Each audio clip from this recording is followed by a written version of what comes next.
buenos días. Nos da muchísimo gusto estar acompañándoles en la alabanza a nuestro Dios. Quiero decirles que hoy estamos de fiesta en esta iglesia. Hoy es el día del énfasis en el ministerio de la mujer.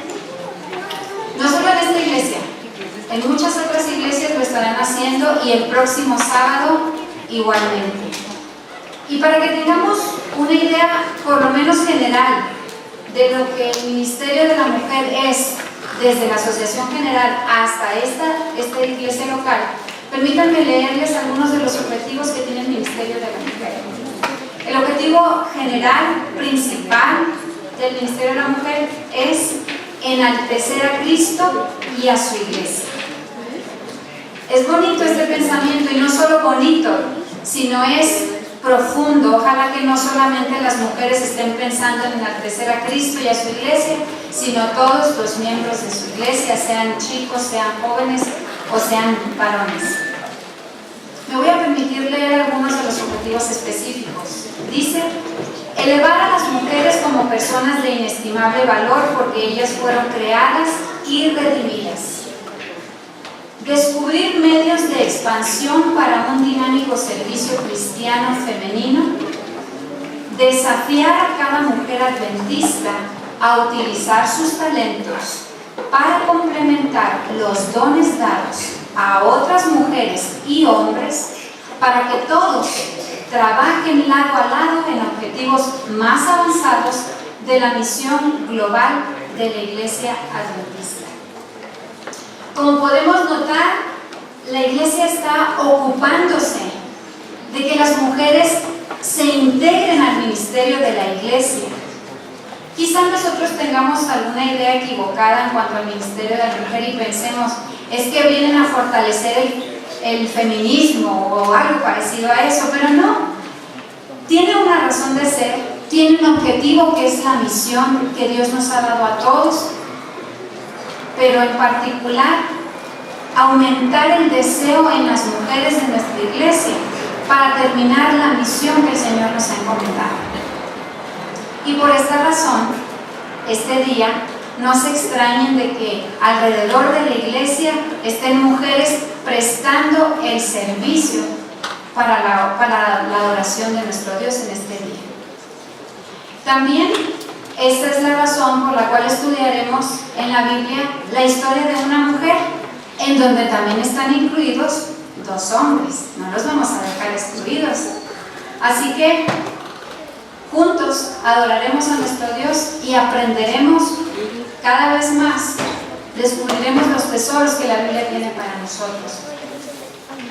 Antes de iniciar, los invito para que oremos. Así como están, inclinemos nuestro rostro y oremos. Querido Dios, te damos gracias porque nos has dado una misión. Te damos gracias porque en esta iglesia existen mujeres con el deseo de cumplir esa misión que tú nos has dado. Permite, Señor, que en este sábado tu Santo Espíritu nos dirija y podamos aprender lo que tú tienes preparado para nosotros. En el nombre de Jesús. Amén. Amén.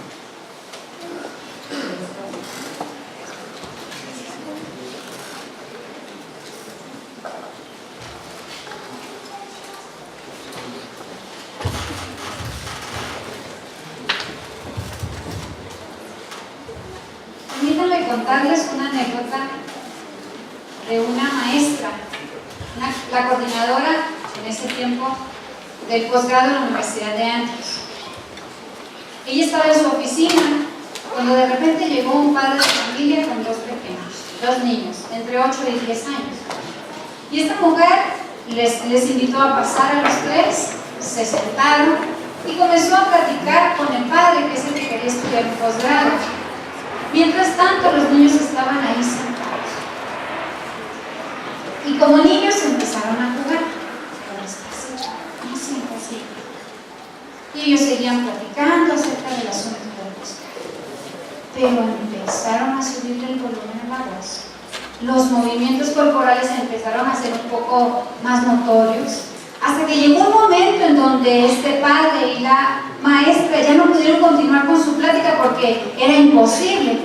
Así que el padre de familia decidió voltear, mirar a los niños y decirles: Caballeros, después de esta palabra, los niños lo único que hicieron fue acomodarse en sus asientos y mantenerse quietos.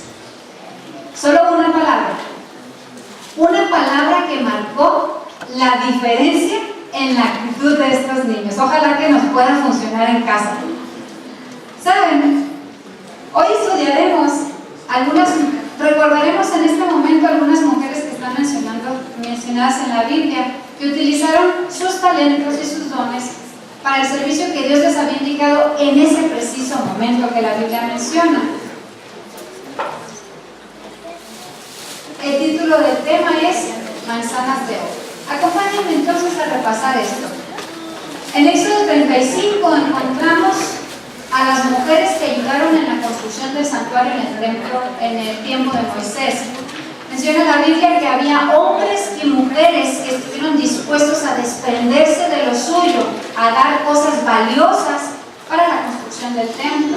Y las mujeres, algunas de ellas que tenían habilidades manuales, decidieron aportar, prestar ese servicio para que el templo estuviera hermoso. En Segunda de Reyes tenemos a la jovencita cautiva de la cual la recordamos en el rincón infantil. Me impresiona esta historia en particular, porque como una jovencita usó las palabras apropiadas para que estas mismas palabras fueran a oídos del rey de Siria. Impresionante. Imagínense que hoy lo que estemos hablando, que sea algo importante, que pueda ayudar a la salvación de alguien, puedan llegar a oídos del presidente de la República. Sería impresionante, ¿no lo creen? Ella lo logró en su tiempo. Hechos 18, 24 al 27 nos recuerda a Priscila. Priscila, una conversa no en Israel, fuera de Israel, que cuando llegó Apolos a su iglesia, que era un nuevo converso, y predicó con tanta euforia, con tanto entusiasmo, que Priscila y Aquila, su marido, decidieron invitarlo a su casa después de que predicó para compartir el conocimiento de Jesús y ambos enriquecerse. Yo a esto le llamo un estudio postbautismal. En Hechos 16:15 encontramos a Lidia la hospitalaria. ¿Cuántas veces hemos encontrado en otras iglesias que vamos de visita y es difícil que alguien nos pueda invitar a su casa? Pero qué bendición en ese tiempo fue Lidia para muchos de los misioneros, que ella no les preguntó de qué origen eran, si tenían dinero o no, o simplemente si eran importantes, solo que fueron a presentar la palabra de Dios a donde ellas se reunían y los invitó a su casa. Y por último tenemos a la gran conocida Dorcas. Quizá muchos no hemos leído todo lo que se menciona de ella, la parte de la Biblia en donde se habla de ella, pero sí sabemos que Dorcas ayudaba a los pobres, y entre esos pobres de ese tiempo, a las viudas. La Biblia menciona que cuando Dorcas murió, las viudas llevaban las prendas que ella les había elaborado para cubrirse. Qué bonito sería que las mujeres u hombres que tienen la habilidad de la sastrería o de la costura pudieran prestar este servicio para el engrandecimiento de la obra que Dios nos ha encomendado. Pero aunque estos dones sin duda fueron indispensables para cumplir una misión específica en ese tiempo, hoy nos vamos a referir a un don especial, a un don que sin duda alguna es indispensable para la vida cristiana, y que todos los que estamos aquí de una manera o de otra tenemos la capacidad de hacer. Me refiero al habla. Quizá algunos no podemos hacerlo de manera audible, pero podemos comunicarnos, y esa es una capacidad, es una habilidad, pero va a ser un don en el momento en que el Espíritu Santo toque las palabras, toque nuestro sentir, nuestro corazón, utilice nuestra mente para transmitir palabras de salvación, de beneficio para otras personas. Entonces se convertirá en un don cuando esté el servicio de Señor. Y hoy nos vamos a referir a él.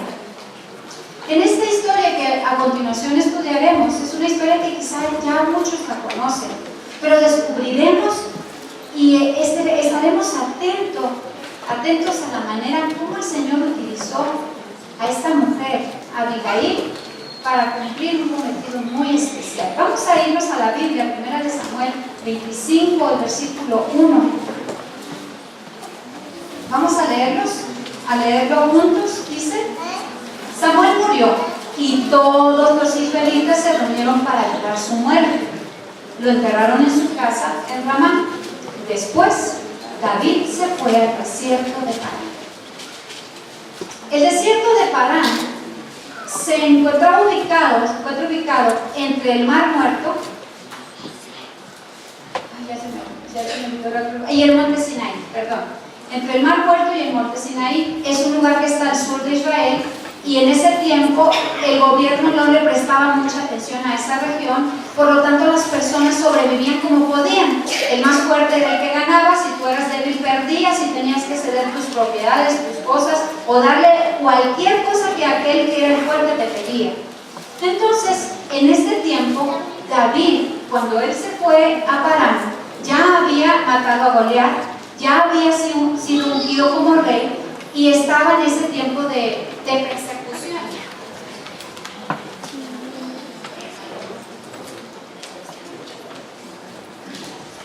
Recordemos que el rey Saúl quería matarlo, así que él tenía que esconderse, y no se iba a esconder en un lugar obvio, se iba a esconder en un lugar difícil de ser encontrado, y él había escogido las montañas y los desiertos, y este desierto era uno de ellos. Entonces, en esta huida, él había logrado reunir primero a 400 hombres, y después, para este momento, cuando estaba en el desierto de Parán, ya eran 600. Pero no eran hombres santos y puros, eran guerreros furiosos, guerreros indisciplinados. Si no, ¿cómo iba a poder huir con un temeroso? Tenía que huir con un temerario, no con un temeroso. Así que reunió a estos 600 hombres, estaban en el desierto de Parán, y decidieron hacer una labor que era costumbre en ese tiempo, que era cuidar las ovejas, cuidar las reses, e incluso proteger a los trabajadores de los hacendados de la región. Por este trabajo no se recibía ningún dinero, no había un pago, ellos no hacían un contrato. Sin embargo, los hacendados eran agradecidos, y cuando llegaba el momento de esquilar las ovejas, que era como el día de paga, el día que había dinero en todos los bolsillos, entonces en ese momento los hacendados daban algo por gratitud al trabajo que ellos realizaban.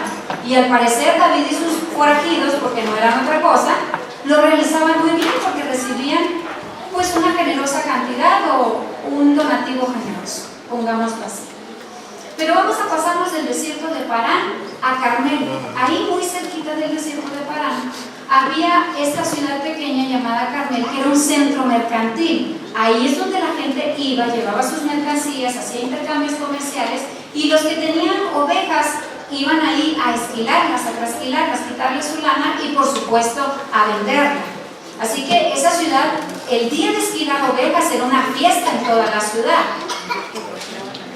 Y ahí mismo, en esa ciudad, podemos imaginarnos a un hombre que estaba elegantemente vestido, que quizás llevaba algunas monedas de plata por algún intercambio hecho en esa ciudad, que era grosero, que era presumido, que era déspota, pero era muy famoso. ¿Por qué era famoso? Porque tenía dinero. Esa era su virtud, tener dinero. Quizás muchos no tengamos esa virtud, pero tenemos otras. Entonces, este hombre que estaba por ahí en Carmel se llamaba Nabal. Bien, vamos a ver entonces qué pasaba con este hombre. ¿Qué dice la Biblia acerca de Nabal? Dice: había en Maón un hombre muy rico, dueño de 3,000 ovejas y 1,000 cabras, que tenía sus negocios en la ciudad de Carmel, donde acostumbraba a trasquilar sus ovejas. Este hombre se llamaba Nabal y era descendiente de Caleb. Era un hombre rudo y de mala conducta. Por el contrario, Abigail, su esposa, era hermosa e inteligente. ¡Qué bendición para Nabal! Tenía una esposa hermosa, tenía una esposa inteligente, y yo me aquí la imagino dócil. Yo no sé si lo era, pero yo así me la imagino. Y a mí viene una pregunta, dos, pero primero voy a hacerme una y luego les daré la siguiente. La primera, ¿por qué Nabal? El significado de Nabal en hebreo es insensato. Probablemente no era el nombre que le dio su madre, porque yo no imagino a una madre poniéndole a un hijo, ay, qué lindo mi hijo, se va a llamar insensato. Difícilmente lo imagino, por eso probablemente era el apodo que le daban los que conocían a Nabal y que se lo decían a sus espaldas. No creo que alguien sea tan valiente de decírselo de frente. Pero la pregunta es, ¿qué hacía Abigail con Nabal? En ese tiempo, las mujeres se casaban no por amor, sino por un intercambio comercial que hacían los padres. Y los padres buscaban el mejor partido, el más virtuoso, quizá el que más dinero tenía, el de mejores sentimientos. Pero al parecer el padre de Abigail fue engañado, porque yo no creo que con ojo abierto hubiera dejado que su hija se casara con semejante especie. Entonces, el asunto es que Abigail estaba casada con Nabal. Ahora vamos a ver qué siguió después en esta historia. Estando David en el desierto, se enteró de que Nabal estaba esperando sus ovejas. Envió entonces 10 hombres con este encargo: vayan a Carmel para llevarle a Nabal un saludo de mi parte. Díganle que tenga salud y paz tú y tu familia y todo lo que te pertenece. Acabo de escuchar que estás desfilando tus ovejas. Como has de saber, cuando tus pastores estuvieron con nosotros, jamás los molestamos. En todo el tiempo que se quedaron en Carmel, nunca se les quitó nada. Pregúntales a tus criados y ellos mismos te lo confirmarán. Por tanto, te agradeceré que recibas bien a mis hombres, pues este día hay que celebrarlo. Dales por favor a tus siervos y a tu hijo David lo que tengas a la mano. Cuando los hombres de David llegaron, le dieron a Nabal este mensaje de parte de David y se quedaron esperando. Imagínese usted que es el día en que llega el recibo de la energía eléctrica a su casa, a su departamento, a su negocio, etc. Y entonces, cuando usted lee el recibo, se da cuenta que dice más o menos lo siguiente: apreciada señora Pérez, que las bendiciones de Dios sean para usted y su familia. Usted ha gozado de electricidad durante las semanas pasadas y puesto que tenemos que cubrir algunos gastos por este servicio, ¿sería tan amable de ayudarnos con esto? Cuando vaya al supermercado, lleve este documento, adjunte la cantidad marcada y entréguelo al cajero. Que Dios le bendiga. Comisión Federal de Electricidad. ¿Qué haría? Correría al supermercado, saco la cantidad de mi bolsillo y le pago antes de que la comisión se arrepiente. No sabemos qué nos puede pedir, está demasiado amable. Saben, estas son las palabras que David utilizó para llevar el mensaje a Nabal. Era una manera loable de pedir lo que le pertenecía, porque David y sus forajidos habían trabajado, ¿no es cierto? Pero aquí vamos a ver qué fue lo que hizo Nabal. Dice, pero Nabal les contestó: ¿y quién es ese tal David? ¿Quién es el hijo de Isaí? Hoy día son muchos los esclavos que se escapan de sus amos. ¿Por qué he de compartir mi pan y mi agua y la carne que he reservado para mis esquiladores con gente que ni siquiera sé de dónde es? Contraste, ¿no es cierto? Gran contraste. Cuando Nabal dijo estas palabras, no las dijo siendo ignorante del conocimiento de quién era David.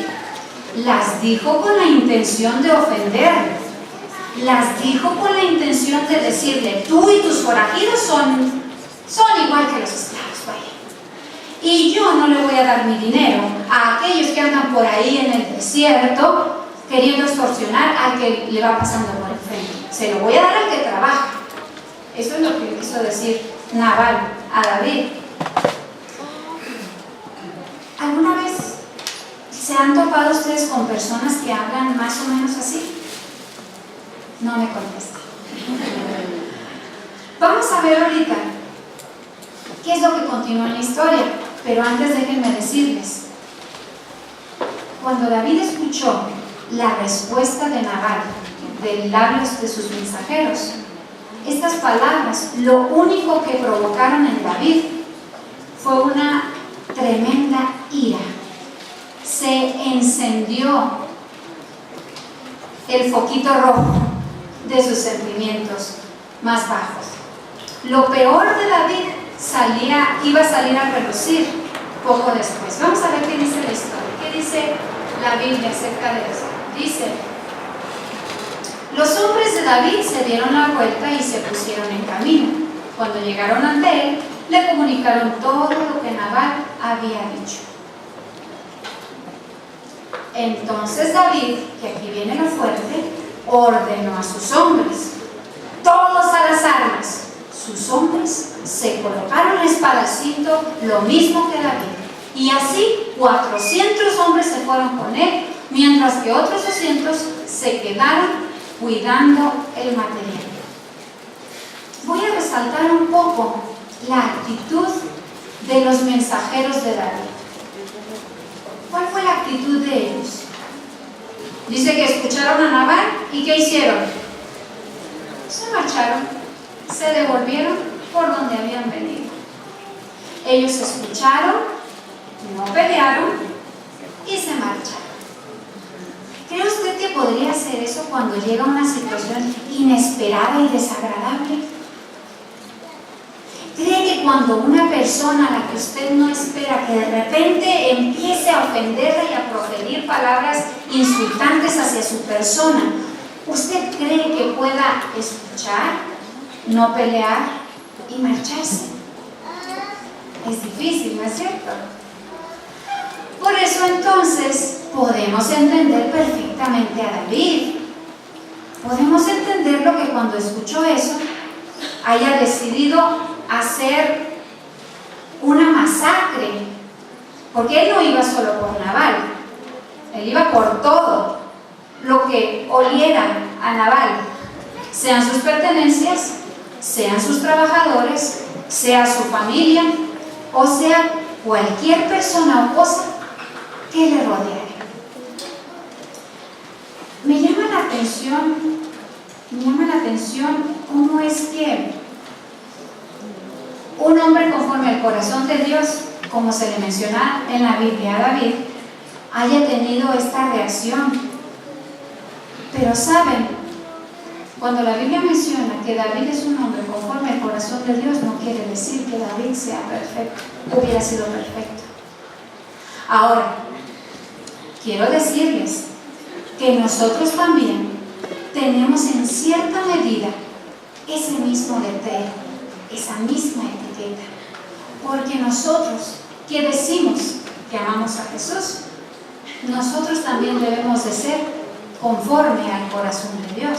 Sin embargo, como David, en ocasiones tenemos esos impulsos arrebatados que nos hacen decir o hacer cosas inesperadas, que nosotros mismos después reaccionamos y pensamos: ¿por qué dije eso?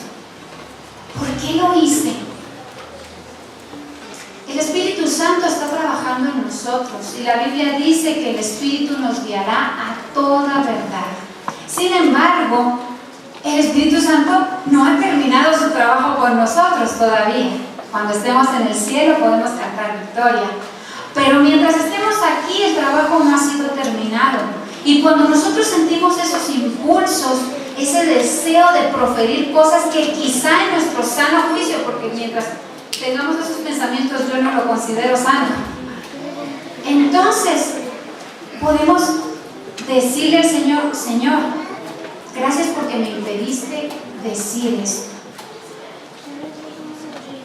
Les pregunto algo.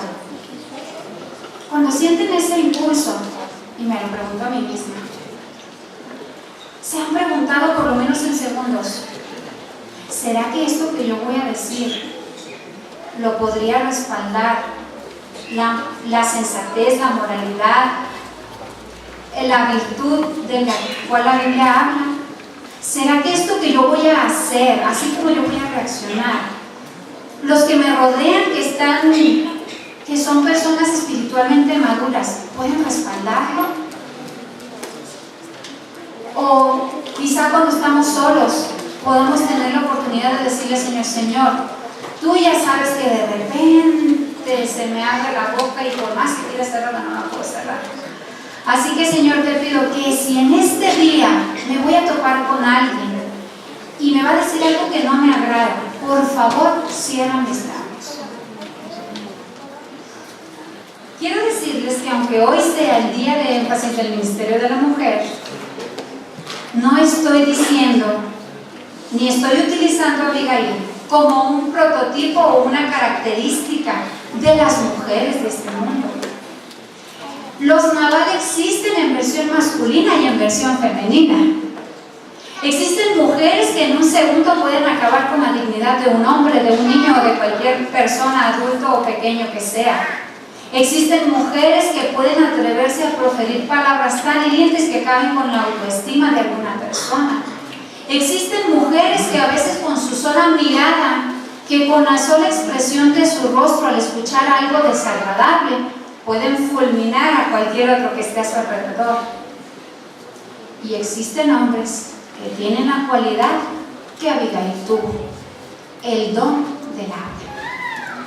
Estas características pueden estar en ti, pueden estar en mí, seas hombre, seas mujer. Puedes ser de impulso arrebatado o puedes ser de ese espíritu apacible que Abigail tuvo y de esa inteligencia de la cual ella gozaba. Pero vamos a ver qué más dice la historia acerca de esto.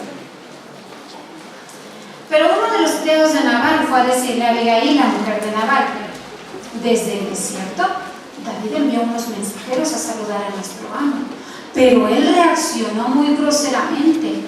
Sin embargo, esos hombres se han portado muy bien con nosotros. Durante todo el tiempo que anduvimos con ellos por el campo, nunca nos molestaron ni nos quitaron nada. Al contrario, de día y de noche nos protegían, tanto a nosotros como a nuestros rebaños. Pero como el marido de usted tiene tan mal genio que no se le puede hablar, piense usted y vea lo que debe hacer, porque con toda seguridad algo malo va a venir contra él y contra toda su familia. ¿Vive usted con alguien así, de tan mal genio que no se le puede hablar? ¿Convive a diario con una persona que tiene tan mal genio que no se le puede hablar? Entonces puede entender a Abigail. Puede entender lo que ella vivía día a día. Puede comprenderla perfectamente, que si en algún momento, imaginemos nosotros, que si en algún momento cuando llegó este mensajero y le da todo este mensaje de lo que ha sucedido, podemos entender a Abigail si por algún momento ella hubiera dicho: ¿David va a matar a Nabal? Gracias, Señor, porque te acuerdas de los oprimidos. Gracias porque siempre estás con los que te aman. Yo no lo hubiera juzgado. Sin embargo, ella tomó otra decisión. Ella decidió salvar el pellejo de su marido. Y en ese momento puso un plan en acción. No se quedó pensando: ay, pobrecito Nabal, ¿estará preocupado por esto? No, ella rápido se puso a hacer algo. Se fue a su cocina, sacó 200 panes, sacó 2 odres de vino, sacó trigo tostado, sacó tartas de higo y sacó comida para un ejército. Y es literal, 600 hombres.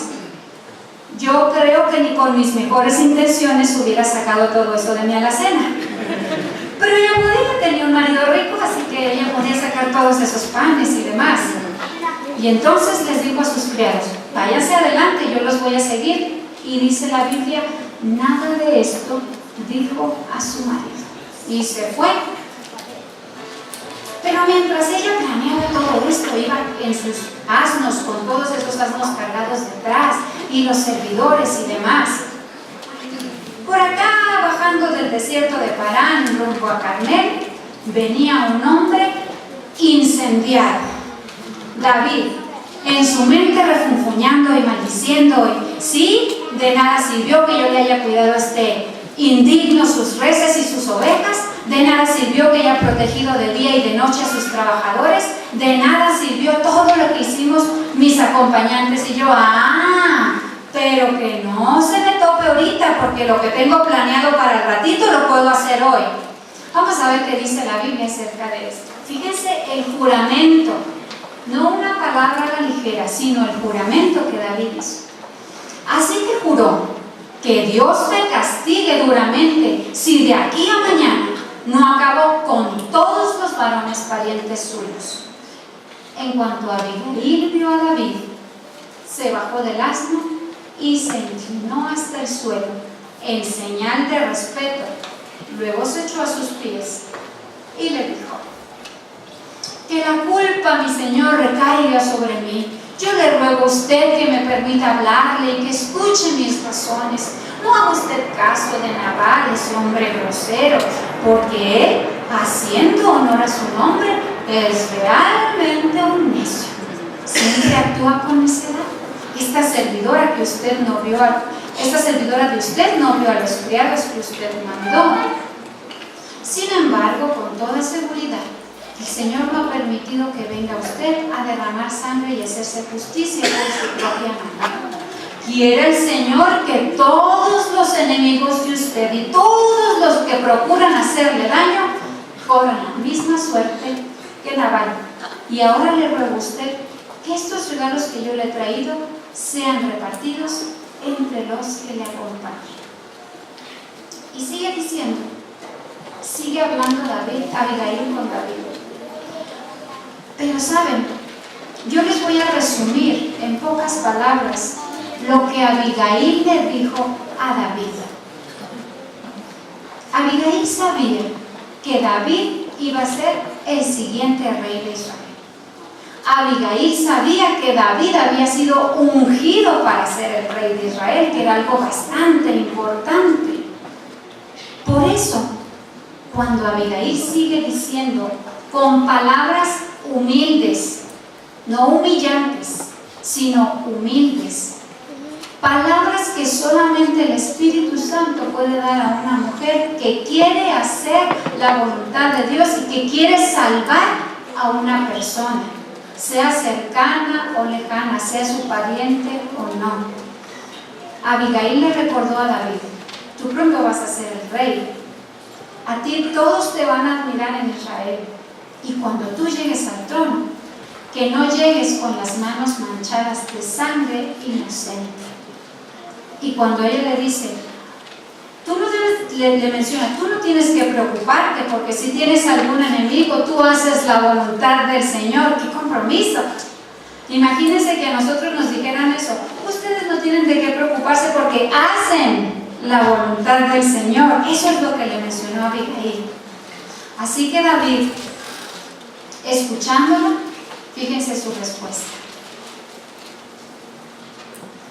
Luego David recibió de manos de ella lo que había llevado y le dijo: puedes irte tranquila a tu casa. Como ves, he atendido a tus razones y te he concedido lo que pediste. ¿Alguna vez ustedes han hablado algo, van con el temor de no ser escuchados, sin embargo se sorprenden porque la respuesta de aquella persona con la que han hablado ha aceptado todo lo que ustedes le han dicho? Yo creo que ni David tenía planeado desistir de la masacre. Yo creo que David no pensó encontrarse con alguien que le impidiera este evento. Pero el Señor hace milagros. Y el milagro que hizo Dios con David fue haberse encontrado a Abigail y David. Fue un milagro del Señor. Lo salvó. Ahí la salvación fue para David y fue para Nabal. Permítanme contarles una anécdota que sucedió en una de las iglesias en las que nos ha tocado a mi esposo y a mí estar como miembros y como dirigentes de esa iglesia local. En ese lugar, en esa iglesia, había una familia que justo llegó unos 2 meses antes de cuando eran los nombramientos de la iglesia. Cuando el padre de esta familia llegó, es el que más recuerdo, a todos los que íbamos acercándonos o que pasábamos por ahí, nos saludaba con tanta alegría, con tanto gozo y tan afable, que te daba gusto. Tú esperabas que estuviera ahí el hermano parado cuando tú llegaras a la iglesia, y no les exagero, es de verdad. Cuando la iglesia empezó a ver que él era un buen orador, lo invitaron a predicar. Y no había semana, sea sábado, sea viernes, sea miércoles, sea domingo, un día, por lo menos un día de la semana, él era el que predicaba en nuestra iglesia. Así que tú lo escuchabas y era una delicia. Cuando él predicaba, tú salías alegre, tú salías con entusiasmo, agradeciendo a Dios pertenecer a esta iglesia.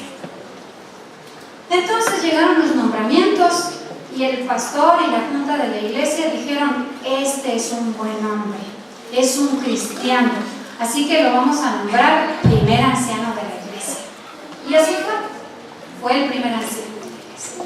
Oh, la iglesia estaba contenta con el primer anciano, por supuesto con el pastor también. Sin embargo, a mi esposo y a mí nos tocó presenciar en una ocasión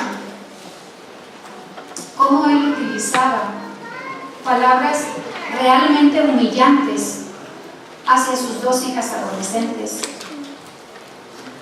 Y nosotros pensamos, bueno, fue un momento, fue una ocasión.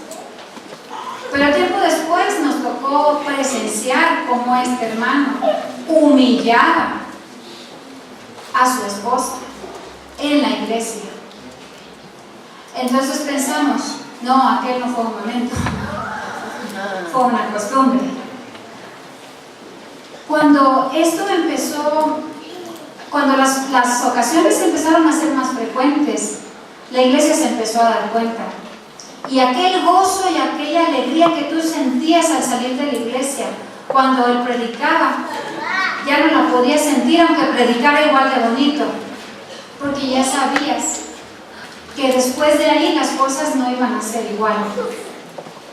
Esta familia terminó saliéndose de la iglesia. Primero las muchachas ya no querían saber nada de la iglesia, después se divorciaron, la pareja se divorció y la hermana siguió yendo a la iglesia. Y total, la hermana dejó de asistir a la iglesia por el acoso de la membresía cuando le preguntaban por el hermano. Y entonces ella decidió mejor ya no volver a ir. Hermanos, ¿alguna vez han pensado que las palabras que hemos dicho mal a una persona pueden hacerla no volver?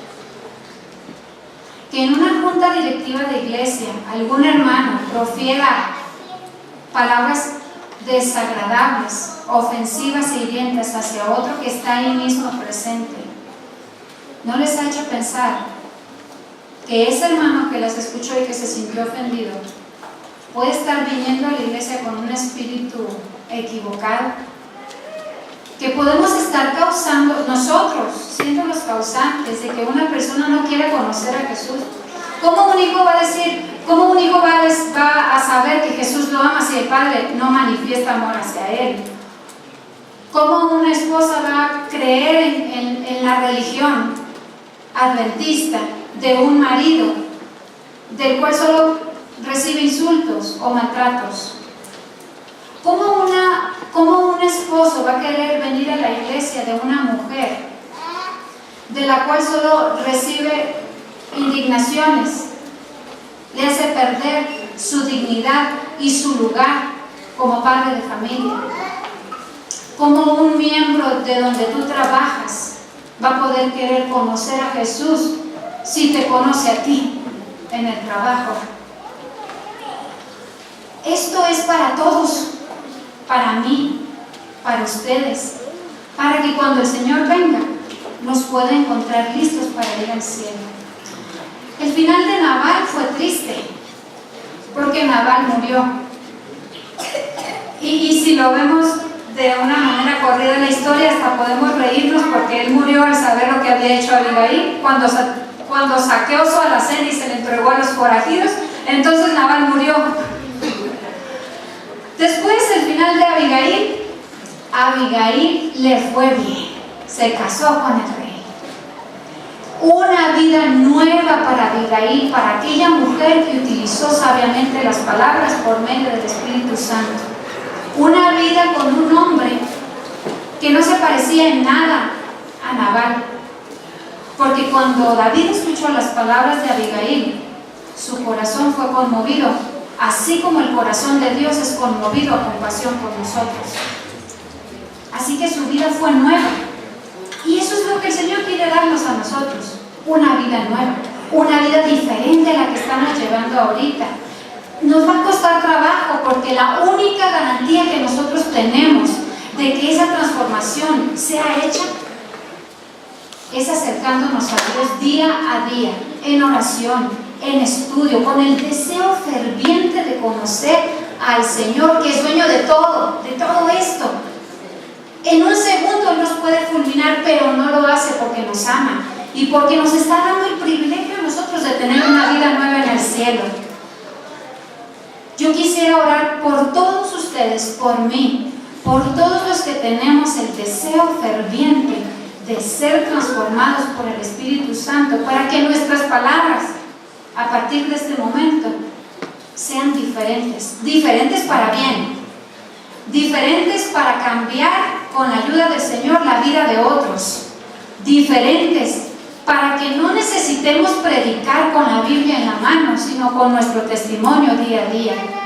Si usted tiene ese deseo ferviente, acompáñenme en oración. Puede colocarse de pie, puede levantar su mano, puede arrodillarse. La manifestación que usted desea hacer al Señor en señal de que está dispuesto a ser transformado por su Santo Espíritu, y que a partir de este momento sus palabras, sus reacciones, sus gestos al hablar puedan ser diferentes, puedan ser el testimonio vivo que la gente de afuera está esperando.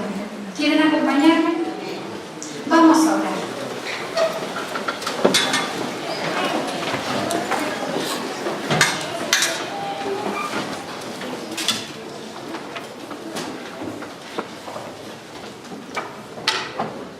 Amante Padre que estás en el cielo, te damos gracias por la libertad que nos has dado de adorarte. Te damos gracias por la oportunidad que nos das de acercarnos a ti. Te damos gracias, Señor, porque aún no hemos sido eliminados delante de ti. Te damos gracias porque nos has dado el privilegio de convivir con nuestra familia, con nuestros amigos, con nuestros compañeros de trabajo, con nuestros compañeros de escuela. Te damos gracias por ellos, porque en algún momento ellos han sido una ayuda para mejorar nuestras actitudes. Te pedimos en este momento, muy especialmente, Señor, por una transformación genuina, por una renovación de nuestro corazón y de nuestra mente, para que nosotros al hablar tengamos el don del habla y no solo la habilidad. Permite, Señor, que a donde vayamos nuestra vida pueda predicar de ti, que nuestras palabras, sin decir Jesús, puedan predicar de ti y de tu amor. Permite, Señor, que como iglesia, como hermanos en Cristo, como la familia que nos has dado aquí reunidos, podamos amarnos de tal forma que sepamos perdonar las ofensas que hemos escuchado en algún momento, que sepamos edificar con nuestras palabras y no destruir a cualquier persona con ellas. Permite, Señor, que a partir de hoy nosotros seamos diferentes. Gracias porque nos amas. En el nombre de Jesús. Amén.